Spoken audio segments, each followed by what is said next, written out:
मित्रों नमस्कार, मैं हूँ राकेश कुमार, आप देख रहे हैं माताभिमान।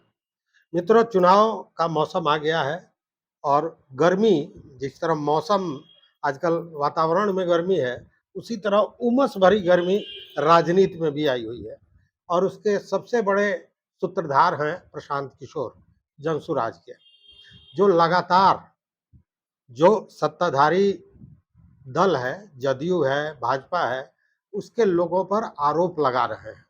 और वह भी साधारण नहीं, बड़े-बड़े आरोप। अब जैसे देख लीजिए इस पर पहले बात करते हैं लेकिन पहले हम स्वागत करेंगे, हमारे साथ हैं राजनीतिक विश्लेषक और वरिष्ठ पत्रकार चंद्रभूषण पांडे जी। सर बहुत-बहुत स्वागत है आपका। Thank you. इन्होंने सर 5 लोगों पर अभी तक आरोप लगाया। एक सांसद संजय जायसवाल पर, उन पे तेल चोरी का आरोप लगाया। दूसरे दिलीप जायसवाल पर, उन पे तो हत्या में आरोपित होने का भी मामला है और कॉलेज को हड़प लेने का मामला है। उसके बाद उन्होंने लगाया घोटालेबाजी में मंगल पांडे का। उसके बाद अशोक चौधरी जदयू के, वो आ गए। तो ये सारे लोग आ गए हैं। अब देखिए सर, इसमें चर्चा इसलिए किए हैं कि इसमें देख लीजिए कि प्रदेश अध्यक्ष भाजपा के रह चुके हैं संजय जायसवाल भी, दिलीप जायसवाल भी, मंगल पांडे भी। ठीक है, तीनों आदमी अध्यक्ष रह चुके हैं और एक आदमी तो उप मुख्यमंत्री हैं सम्राट चौधरी, उनको भी। मतलब कि जो बड़े चेहरे हैं उन सारे लोगों को दागदार बना दिया प्रशांत किशोर ने, और वह भी जो राजनीतिक एक हवाबाजी होता है उसके तहत नहीं, बजाते साक्ष्य लेकर वो पहुंच रहे हैं। इसको लेकर जिसको जिस तरह का प्रतिकार है कर रहा है, लेकिन सर भय ऐसा, माहौल ऐसा बना दिया है प्रशांत किशोर ने कि किसी भी नेता से पूछा जा रहा है प्रशांत किशोर के बारे में तो लगता है कि उस व्यक्ति ने जमाल गोटा खा लिया हो, पेट खराब हो, तुरंत भागने का प्रयास कर रहा है। ये गजब स्थिति पैदा कर दी है। किशोर प्रसाद को देखे कि जब उनसे कहा गया जी अच्छा कुछ प्रशांत किशोर के बारे में आपसे एक सवाल पूछेंगे, तो उठ के इतने जबरदस्त ढंग से भागे कि जैसे वहां आग लग गया हो। तो डर इतना हो गया है कि उसके नाम से ही लोग डर रहे हैं। रात में जो है सो इन लोगों को वो प्रशांत किशोर का भूत पकड़ रहा है। भूत आ रहा है। हाँ। तो लेकिन सर ये जो अब देखिए कि प्रशांत किशोर इसके पहले जो लगातार 2 वर्षों तक पैदल यात्रा किए और तमाम जाके लोगों को जागरूक करने का, उनका ये कहना था कि व्यवस्था बदल देने से चीजें नहीं बदलेंगी, जब तक लोगों का विचार नहीं बदलेगा, उन लोगों की सोच नहीं बदलेगी, और इसके लिए घूम रहे थे। इधर 3-4 महीने से उनका स्ट्रेटेजी आपको नहीं लगता है कि बदल गया? पूरा बदल गया। तो क्या बदला है और इसका क्या असर होगा, आप क्या सोचते हैं? देखिए, बिहार में भ्रष्टाचार पूरा जड़ जमा लिया है, गांव से लेकर के और राजधानी तक। ये जितने भी लोग हैं सब कोई भ्रष्टाचार में डूबे हुए हैं, और जो आदमी पहले इस भ्रष्टाचार में शामिल नहीं था, अब वह तबका भी इससे जुड़ गया है। पहले जो भ्रष्टाचार होता था वो अपने पावर के अनुसार ही लोग उतना पैसा वसूल कर लेते थे। अब जिलों में यह स्थिति हो गई है कि विधायक, सांसद, पदाधिकारी, जिला के पदाधिकारी, विभागों के पदाधिकारी, सरकारी विभाग जितने हैं उनके पदाधिकारी, जिले में कोई भी तरह का ठेका होता है तो उस ठेकेदार को इन सबों का प्रतिशत जोड़ करके अब अपराधियों के देना पड़ता है, और जिले को अपराधियों ने वार्ड में बांट लिया है। जैसे जितना बड़ा जिला है उतने क्षेत्र को उसने बांट लिया कि फलाना फलाना ब्लॉक हम देखेंगे, फलाना ब्लॉक हम देखेंगे। कुछ जेल में बंद हैं, कुछ बाहर घूम रहे हैं, ये सभी नोटोरियस अपराधी है, और ठेकेदार उनको पैसा देते हैं। ये सभी का हिस्सा उनको देते हैं, और वे सांसदों, विधायकों, ये अधिकारियों, विभाग के अधिकारियों को सबका हिस्सा वो बांट, माने बेईमानी का माल बड़ी ईमानदारी से अपराधी बांट रहे हैं। अपराधी तो यह अपराधी, अधिकारी और सरकार का यह बहुत बड़ा गठजोड़ है जो बिहार को चला रही है। इसकी भयानकता जो है तो अभी सामने आया नहीं है। इतने गर्त में बिहार चला गया है तो सोच करके आदमी भय से भयातुर हो जा रहा है। लेकिन समाचार पत्र, मीडिया के माध्यम से इन सभी बातों को उजागर नहीं किया जा रहा है, इन सभी बातों को दबा दिया जा रहा है। तो सोशल मीडिया के माध्यम से उभर उभर के आ रहा है। जिले में जितने भी तरह के रोज रोज घूसखोरी हो रहा है, नज़र के सामने घूसखोरी हो रहा है, उसको सुन करके दूसरा आदमी दूसरी तरफ देखने लगता है, इसलिए कि वो जानता है कि इसको कहने से और सुनने से कोई लाभ नहीं है। बिना पैसा दिए आप कोट नहीं सकते हैं। कोई भी पदाधिकारी हो भ्रष्टाचार से अलग नहीं है, तो अब किसके बारे में क्या कहना। पहले पहल, अच्छा, एक चीज़ बड़ा बुरा लगता था कि जनतंत्र में आप छोटी छोटी बातों को कहने के जनती, हमारा फ्रीडम ऑफ एक्सप्रेशन है, हमको बोलने की आज़ादी है। तो जब बोलने की आज़ादी है, अब बड़े बड़े तीरंदाज नेता लोग हैं जो हर बात बोलते रहते हैं, जो हम सच ही बोलते हैं, तो इन सब बातों को पब्लिक प्लेटफॉर्म पर क्या नहीं बोलते हैं। जब आप सब जानते हैं तो पब्लिक प्लेटफॉर्म पर बोलने में क्या दिक्कत है, लेकिन वो नहीं बोल सकते, उनको हिम्मत नहीं है, गुंडों के सामने अपनी बात रख करके जिंदा नहीं रह सकते, इसलिए कि पुलिस भी उसी के कब्जे में है, एडमिनिस्ट्रेशन भी उसी के कब्जे में है, नेता भी उसी के कब्जे में, और सरकार भी उसी की सुने। आपकी बात तो कोई नहीं सुनेगा। लेकिन एक ऐसा आदमी आया, प्रशांत किशोर, जो चुनाव लड़ने आया और इन चीज़ों को देख करके उसने दूसरा डाल पकड़ लिया और बेबाक ढंग से जो है, जो उसको पता चलता गया उसको बोलता गया। और पढ़ा लिखा आदमी है, इसलिए अपने डाटा के अनुसार, डॉक्यूमेंट के अनुसार, डॉक्यूमेंट निकलवा करके, पैसा से सामर्थ्य आदमी है, पैसा खर्च करके उन सब चीज़ों को ला करके अब लोगों के सामने रख रहा है। तो लोगों को इसके कहने से बड़ी खुशी हो रही है कि चोर को चोर और डाकू को डाकू, घूसखोर को घूसखोर कह रहा है। हाँ, पहले तो कहने वाला भी कोई नहीं पैदा हुआ था जो कहे। वो सुन लेते थे और वहाँ से चुपचाप उठ करके चले जाते थे, और एक दूसरे से काना फूसी में कहते थे जो फलना आदमी भी चोर है, फलना आदमी भी डकैत है, फलना आदमी इतना पैसा लेता है, चिल्ला आदमी इतना पैसा लेता है। लेकिन उसको कहा जाता कि आप सावधानी कहीं से बात कहिए, तो नहीं कहता, इसलिए कि उसको जान का भय हो जाता है कि ये सभी गिरोह एक है, इसलिए हम भी बात बोलेंगे तो हमको हत्या कर देगा, और सब मिल करके हत्या का केस भी खत्म कर देगा। तो आज एक कम से कम सबल व्यक्ति, पढ़ा लिखा व्यक्ति और चैतन्य व्यक्ति इस बात को डिक्लेयर कर रहा है प्लेटफॉर्म पर कि फलाना मंत्री चोर है, और देखिए चोरी करके ऐसे ऐसे ही पैसा दबाए हुए है, इस पैसा को यहाँ इन्वेस्ट कर रहा है। बिहार में अफसरों का एक श्रृंखला है जो नीतीश कुमार के राजपाट शुरू होने से आज तक वो नौकरी करता रहा, रिटायर कर गया, फिर भी आज वो सरकारी पद पर बना हुआ है। तो आपको एक आदमी, एक IAS ने बताया कि एक व्यवसायी, बाहर का व्यवसायी, कोई यहाँ पर कोई टेंडर हुआ था, वह मुख्यमंत्री से मिलने आया था, उस IAS से मिलने गया, कहा जो हमको उनसे अपॉइंटमेंट दिलवा दीजिए, हमको कुछ उनको बात बता देनी जो सरकार करना चाह रही है, उसके बारे में हम कुछ बताएंगे, ये कम से कम पैसा में ये कैसे होगा और वहाँ कैसे सफल हुआ है दूसरे राज्यों में। तो उन्होंने उससे 10 लाख रुपया मांगा कि आपको मुलाकात कर देंगे 10 लाख रुपए। कहाँ से आएगा बोलिए उद्योग। और कोई छोटे नहीं, कमिश्नर रैंक के IAS के बारे में कह रहे हैं 10 लाख रुपया सिर्फ मुलाकात करा देने। इसका मतलब क्या है?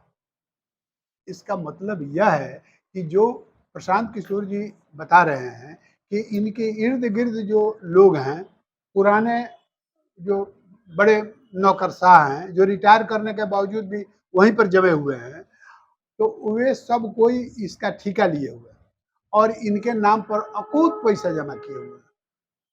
प्रशांत किशोर दावा कर रहे हैं कि हम 100 टॉप ब्यूरोक्रेट्स का भ्रष्टाचार का चिट्ठा जमा किए हुए हैं, सरकार हमारी आएगी तो इन लोगों पर हम सख्त कानूनी कार्रवाई करेंगे।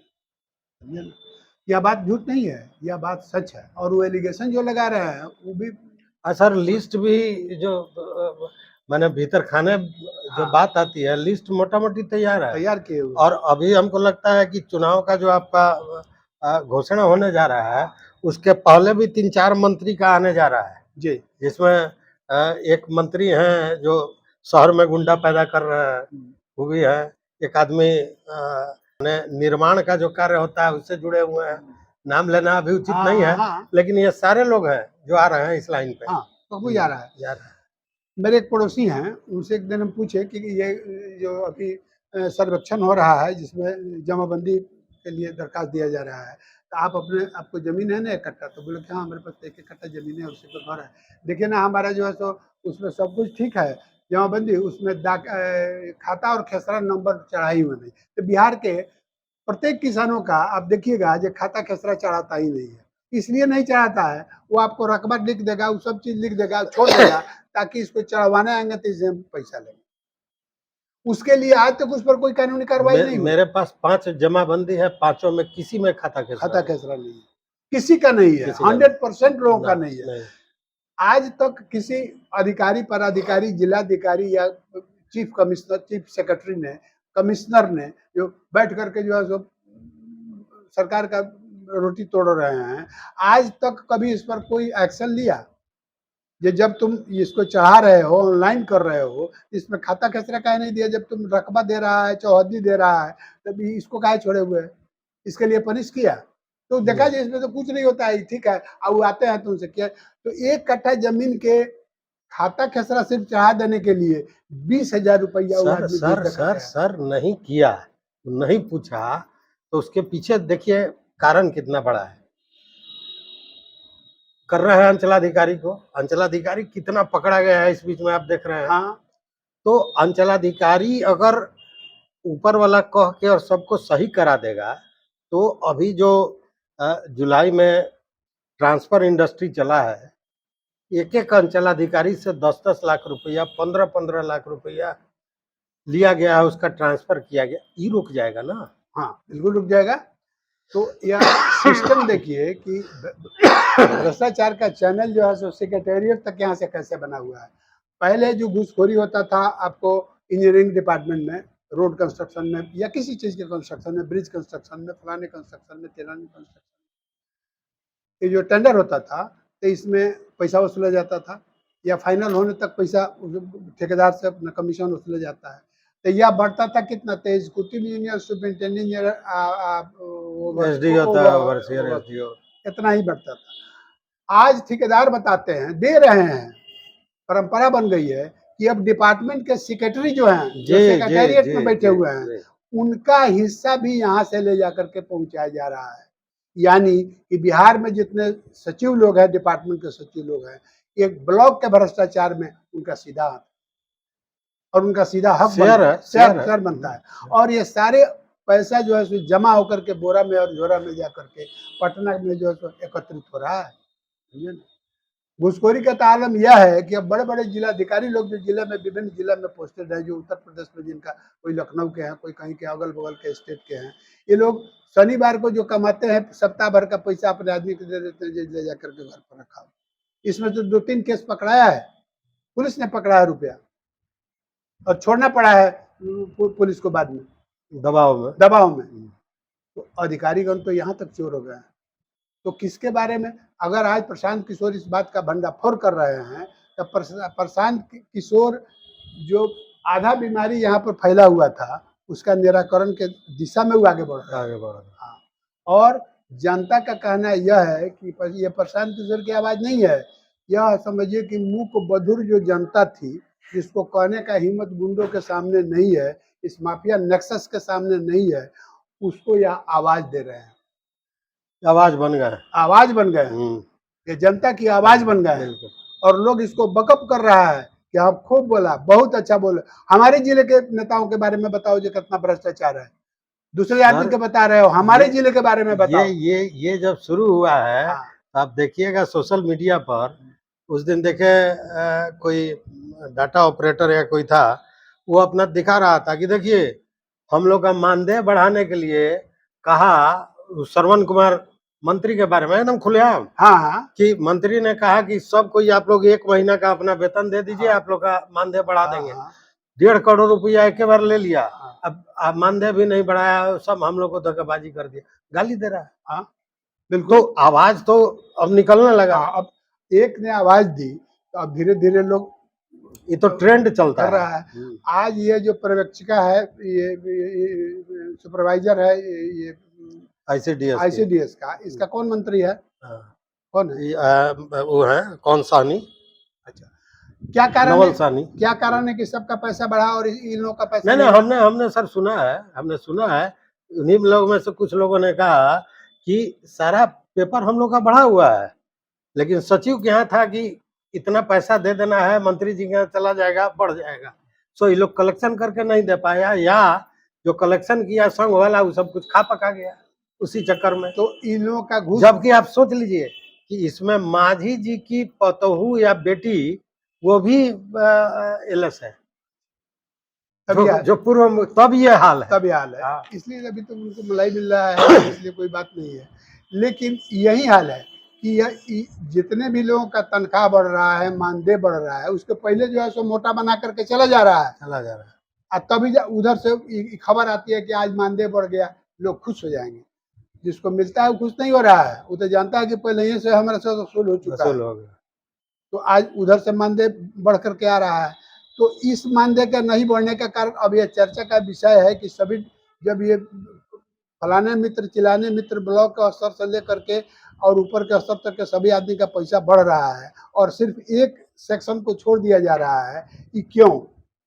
समझे?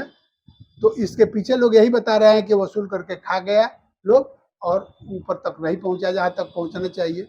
आज प्रशांत किशोर ने एक बात बताया है, एक इंटरव्यू में उन्होंने एक बात कही है, कहा जो पत्रकार लोग आप लोग चले आते हैं पूछने जो आप कहाँ तक का इतना पैसा कहाँ से खर्च कर रहे हैं, कि आपका पैसा कहाँ से आ रहा है। आज 3 बार से नीतीश कुमार जी चुनाव लड़ रहे हैं जेडीयू का, इनका हिंदुस्तान में कहीं रिसोर्सेस है क्या दूसरे स्टेट में? उनको ये इलेक्शन लड़ने के लिए पैसा कहाँ से आ रहा है? पूछा है कभी आपने? यहाँ आप ये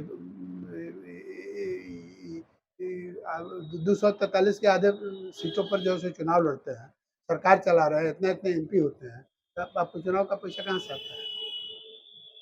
ये बात पूछना नहीं चाहिए उनसे। वो तो किला, वो तो छाती पर एकदम मुक्का मार के कहते हैं कि सरकार आपका यहाँ से लेके केंद्र तक, अगर आपको लगता है कि हम गड़बड़ करते हैं तो जांच बिठाइए, हमको जेल भेजिए। तो आप कहाँ नहीं कर रहे हैं? तो सवाल यह है कि आप सरकार चला रहे हैं, चुनाव लड़ा रहे हैं, इतना इतना पैसा का जो है सो छीट करके जो है सो फेंक रहे हैं जनता के जो टैक्स का पैसा, तो ये चुनाव का पैसा या इतना अरबों अरब कहाँ से आ रहा है? यह आपका कौन सा स्रोत है? आप इसको डिक्लेयर कीजिए कि आपका स्रोत कहाँ से है। तो यह जो सरकारी लोग हैं, सरकार के मद में बजट से खर्च किया जा रहा है, उन पैसों से वसूला हुआ पैसा ये जमा होता है पटना में, और उसी से ये लोग चुनाव लड़ते हैं। मंत्री के माध्यम से जाए, विधायक के माध्यम से जाए, जिलाधिकारी के माध्यम से जाए, डिपार्टमेंट के हेड के माध्यम से जाए, सब पैसा जब सेक्रेटेरिएट में पहुंचता है वही पैसा जमा होता है। सही बात है। लेकिन एक बात तो सर आपको लग रहा है ना, मैंने हमको जो लगता है कि अगर ये रेवड़ी नहीं बांटे रहते, और जिस तरह प्रशांत किशोर ने खुलासा किया है, तो 0 बटा सन्नाटा पे ये लोग चले आते। पब्लिक के सामने जिस तरह एक्सपोज हुआ है, 3 महीने में 27 पुल गिरा है। 27 पुल गिरा है। तो 3 महीने में जो 27 आज भी कहीं गिरा है, आज भी गिरा है। हाँ। तो ये इतना पुल जो गिरा है उस पर क्या एक्शन हुआ है? कोई एक्शन नहीं हुआ। कोई एक्शन नहीं हुआ। जितने भी फ्लाईओवर्स बने हैं अभी बिहार में, बरसात में सबके ऊपर में पानी लगता है, पानी निकलने का नाली नहीं है जो उसमें से पानी नीचे गिर जाए, न तो वो तो धीरे धीरे कमजोर होगा, टूटेगा वहीं से, बिल्कुल। उसको देखने वाला कोई नहीं है। तो ये सर, ये जो जन सुराज ने एकदम एकाएक स्ट्रेटेजी बदल दिया, इसका क्या असर होगा राजनीति पर या इस चुनाव पर? जन स्वराज के स्ट्रेटजी बदलने से जन स्वराज में भी जो लोग जा रहे हैं, जो लड़ने के लिए एस्पिरेंट हैं, उम्मीदवार बन रहे हैं, उनको भी आप ठीक से देखिए तो वही तत्व हैं जो इधर हैं। वो कोई दूध के धुले हुए लोग नहीं हैं। नहीं। वे वो लोग हैं जो इनको इधर लूटने का जगह नहीं मिला है तो उधर जाकर के सटे हैं। तो आज वो सब बात बोल रहे हैं, हाँ में हाँ मिला रहे हैं प्रशांत किशोर के। कल जब उस पद पर चले जाएंगे तो उनको 6 दिन के अंदर में स्कॉर्पियो गाड़ी चाहिए। शपथ ग्रहण के बाद नया स्कॉर्पियो पे चढ़ करके उधर से आना होगा। तो ये 6 दिन के अंदर में स्कॉर्पियो और बड़े-बड़े गाड़ियाँ ये कौन देता है विधायक को? ठेकेदार देता है। सीधा देता है, तो ठेकेदार देता जिसको है, उससे लाभ है वही लाभ ना वो देगा, देगा। तो जब ठेकेदार आपको काहे देगा? जब लूटेगा आपसे। जब आप वो काम नहीं कीजिएगा तो आपको तो झोरा लेके ट्रेन पे चढ़ के आना होगा। सही बात है। तो इनके जो लोग हैं उन लोगों पर विश्वास हमको नहीं है, और ये सोच रहे हैं कि एकदम माने स्वराजी लोग आ गए हैं गांधी जी के समय के, तो स्वराजी कोई नहीं है। हाँ सर, देखिए अब समझ में आता है बहुत बात, इसीलिए इन्होंने कैंडिडेट को चुनने का जो तरीका अपनाया है वो भी अलग तरह से। उसमें कहीं पार्टी पर ये आरोप नहीं लग सकता है कि ये आदमी सही कैंडिडेट दिया या गलत दिया, ये नहीं लगेगा। ये लोगों से लेकर और उसके बाद खड़ा कर दे रहे हैं, माने जनता के विचार को लेकर। देखिए ये बहुत ही काइयां हैं, हम्म, इनका लीडरशिप जो है, व्यक्तित्व जो है लीडरशिप का इकाइयां है। ये उन बातों को भी समझ रहे हैं जिस बात पर हम लोग बात कर रहे हैं, और अपना हाल दशा भी समझ रहे हैं। ये यहाँ तक जो प्रचार करना शुरू किए कि अगर हमारा कैंडिडेट खराब होगा तो आप उसको वोट मत दीजिएगा, दूसरे को वोट देकर जिता दीजिएगा, बोले है ना। ऐसा आज तक कई मंच पर ना आज तक किसी जनरेशन ने पहले सुना था नहीं।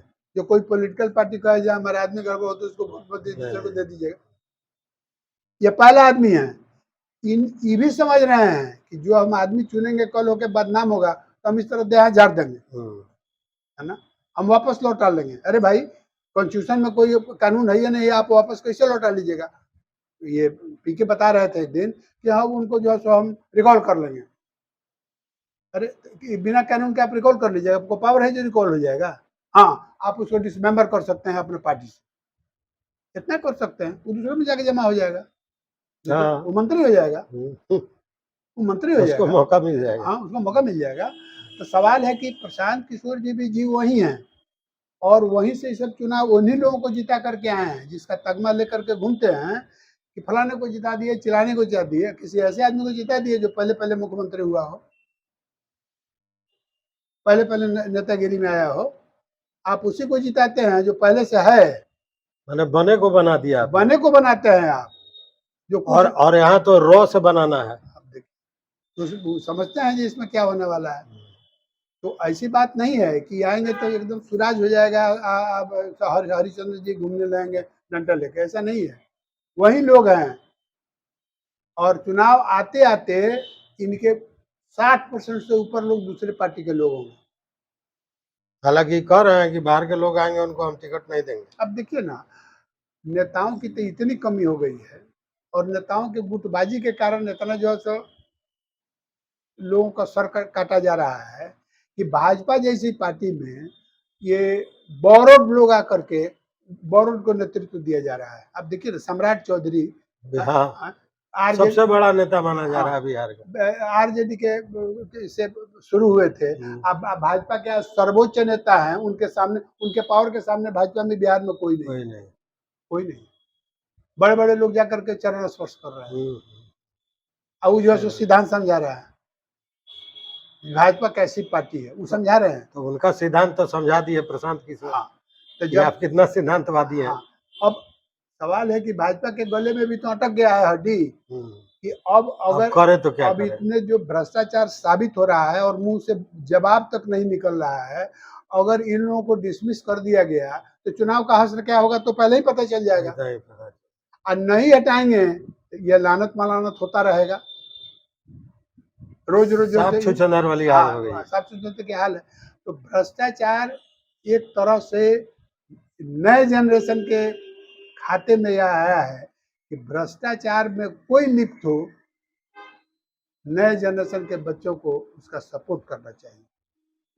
कर रहा है, हाँ कर भी रहा है, लेकिन इसमें एक ही वायरस है, वह है जातिवाद।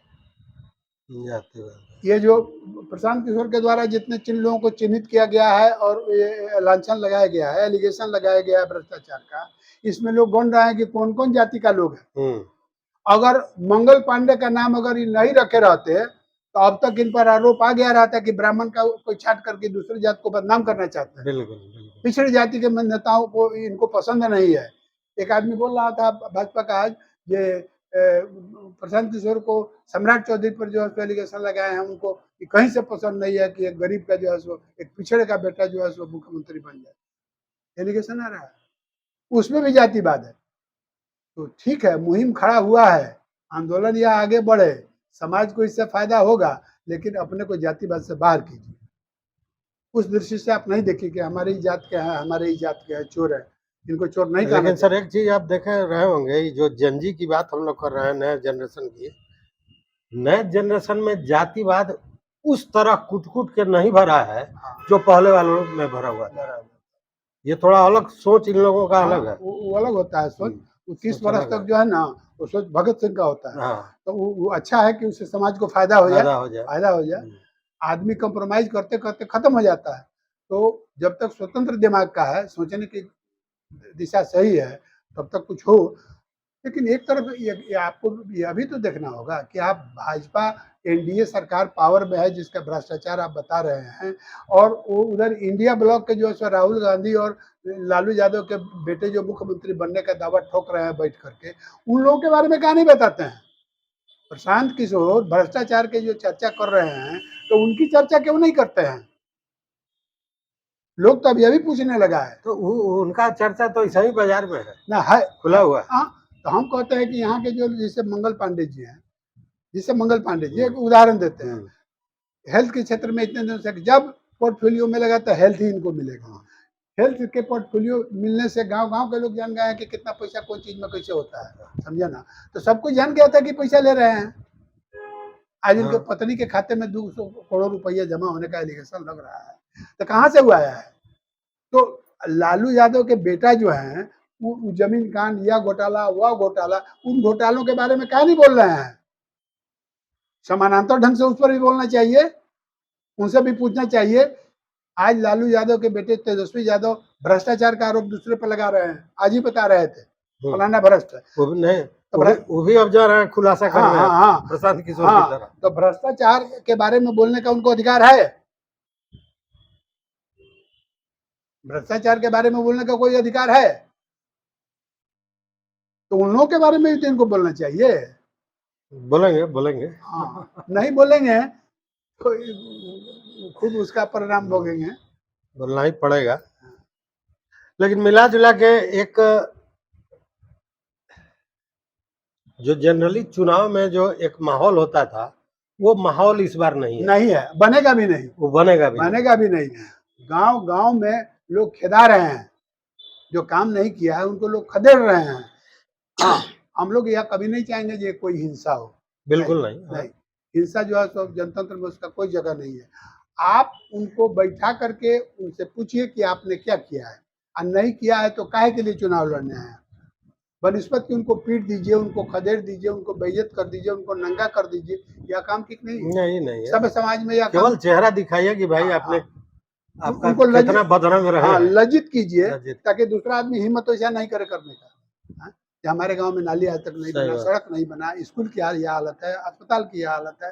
4 किलो जो अनाज फ्री में जो मिलने वाला है 5 किलो 4 किलो दे रहा है, ये सब भ्रष्ट है। इसके खिलाफ में आपने क्यों नहीं बोला? क्यों नहीं जाके विधानसभा में ही बात उठाया कि यहाँ का सीओ वीडियो, यहाँ का इतना चोर है, दरोगा इतना चोर है? आप नहीं बोल रहे थे, काहे नहीं बोल रहे थे? आप उसका पैसा खा रहे थे। तो लज्जित करेगा तभी ना दूसरे पर प्रभाव पड़ेगा। हिंसा अगर होगी तो रिजल्ट सही नहीं होगा। हिंसा के बिना अगर आंदोलन चलता, हिंसा होगी तो दिशा बदल जाएगा। तो हम लोग यह चाहेंगे कि शांतिपूर्ण ढंग से यह परिवर्तन हो, आईना दिखाया जाए और उसमें सबसे आगे जनजी रहेगा। इसलिए प्रशांत किशोर के अभियान को स्वस्थ रूप से और अहिंसक ढंग से आगे बढ़ाने की जरूरत। नए जनरेशन के लिए यह काम है, उनका दायित्व है। पुराने लोग कॉम्प्रोमाइज कर चुके हैं। तो मित्रों, जो नया जनरेशन है, आप में से बहुत लोग होंगे जो हमारे मित्र देख रहे होंगे, तो अभी जो सर ने कहा कि एक बहुत बड़ी जिम्मेवारी अभी नए जनरेशन की है, क्योंकि जो प्लेटफॉर्म एक तैयार किया है प्रशांत किशोर ने, जो चीज आज तक कोई बोलने से डरता था, कम से कम उन्होंने आवाज दी है, उन चीजों को सामने रखा है। और अब वो सारे भ्रष्टाचारी भयातुर भी हैं, डर भी रहे हैं और बगले झांक रहे हैं, और लोग उनसे पूछना शुरू कर दिया है। तो ये जिम्मेवारी हमारी और आपकी भी है कि जिन्होंने काम नहीं किया है उसको भी उसका चेहरा दिखाएं। तो इस वीडियो में बस इतना ही सर, बहुत बहुत धन्यवाद समय देने के लिए। Thank you.